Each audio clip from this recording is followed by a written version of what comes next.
Ito namang iba-ibang klase ng pana na makikita natin dito sa museo, mga kaludi, mga precious. Ano naman itong boses ka? Kasi masama ito pakiramdam ko pero gala pa rin.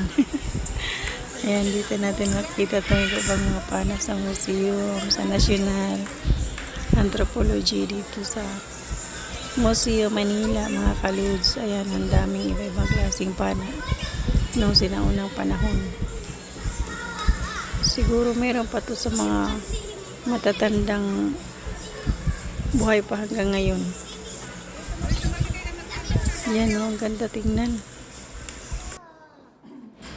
Ito kasing pana, ito yung ginagamit yung sinaunang panahon na pangangaso, yung panghuhuli ng mga ibon, mga iba-ibang kukuha nila sa gubat.